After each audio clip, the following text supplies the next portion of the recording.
నమస్కారం సార్. ఈ పెన్షన్ల విషయంలో నేను గౌరవ ముఖ్యమంత్రి వర్యులు గారికి అభినందన తెలియజేసుకోవాలనుకుంటున్నాను.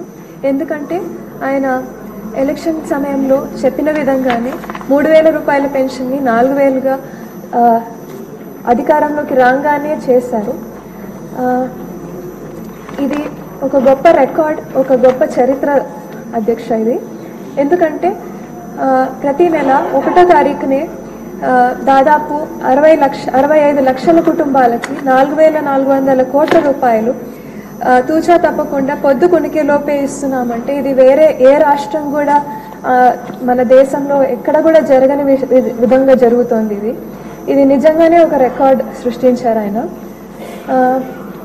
ఇందులో. కాబట్టి నేను మన ప్రభుత్వాన్ని మనస్ఫూర్తిగా అభినందిస్తున్నాను. ఇందులో వైసీపీ ప్రభుత్వం గత 5 సంవత్సరాల్లో మన టీడీపీ కార్యకర్తల మీద కక్ష కట్టి చాలా మందికి రావాల్సిన పెన్షన్ని తొలగించడం జరిగింది. మనం ఎన్నికల సమయంలో చాలా మందికి హామీలు ఇవ్వడం జరిగింది అధ్యక్ష. ఈ పెన్షన్లు మళ్ళీ తిరిగి మంజూరు చేస్తాము అని చెప్పి మీ ద్వారా మంత్రివర్యులకి ఇది అడుగుతున్నాను అధ్యక్ష. ఇది మళ్ళీ ఇవ్వడం జరుగుతుందా? రెండో విషయం అధ్యక్ష, వైసీపీ ప్రభుత్వం హయాంలో చాలా మంది అనర్హులకి కూడా ఈ పెన్షన్లు మంజూరు చేయడం జరిగింది. ఇది కూడా ఒకసారి రీవెరిఫై చేసి అర్హులకి మాత్రమే అందేలా చూసుకోవాలని ఒకటి కోరుతున్నాను అధ్యక్ష.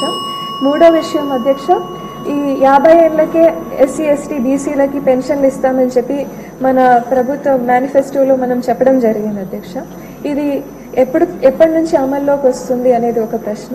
ఇంకా సదర్న్ క్యాంపుల అధ్యక్ష, మామూలుగా ఇది పర్సంటేజ్ సర్టిఫికెట్లు ఇచ్చే సదర్న్ క్యాంపులు బాగా లేట్ చేస్తున్నాయి అధ్యక్ష. ఈ వికలాంగులకి ఇచ్చే పర్సంటేజ్ సర్టిఫికెట్లు అవి ఎప్పటి నుంచి అవి ప్రతి ఒక్క నియోజకవర్గం ఒక హెడ్ క్వార్టర్స్ లో ఒక సదర్న్ క్యాంప్ ఏర్పాటు చేయగలిగితే వీళ్ళు పడే ఇబ్బందులు చాలా వరకు తగ్గుతాయి అధ్యక్ష.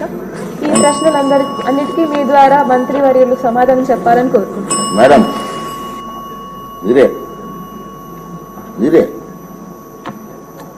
అధ్యక్ష, యాక్చువల్గా ఈ పెన్షన్లు ప్రతి దగ్గర మనం ఎక్కడికి వెళ్ళినా కూడా ప్రతి ఊర్లో పల్లె పండుగలకి మనము ఇప్పుడు వెళ్తూ ఉన్నాము. వెళ్ళినప్పుడు ప్రతి ఒక్కరు కూడా వాళ్ళు అర్హులైన వాళ్ళు యాక్చువల్గా ఈ పెన్షన్ దీంట్లో లేరు. గత ప్రభుత్వంలో అర్హులైన వాళ్ళందరినీ తీసేసి అనర్హులైన వాళ్ళకందరికీ కూడా చాలా మందికి పెన్షన్ని ఇన్వాల్వ్ చేస్తున్నారు అధ్యక్ష. కాబట్టి తప్పకుండా చాలా మంది బాధపడుతున్నారు ఈ పెన్షన్లతోటి. కొత్త పెన్షన్లు ఎన్రోల్ చేసుకోవడానికి చాలా పేపర్ అర్జీలు వస్తున్నాయి. సో మేము సచివాలయంకి వెళ్ళి ఎన్రోల్ చేసుకోండి యాప్ ద్వారా అంటే అక్కడ వాళ్ళు సరిగ్గా దానికి స్పందించటం లేదు. కాబట్టి ప్రజలు చాలా మంది కూడా మా కాన్స్టిట్యున్సీలో ప్రతి ఊర్లో కూడా ఈ పెన్షన్ల గురించి అర్హులైన వాళ్ళందరూ చాలా ఇబ్బందులు పడుతున్నారు అధ్యక్ష.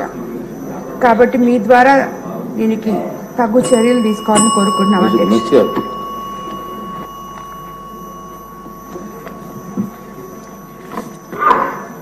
అధ్యక్ష.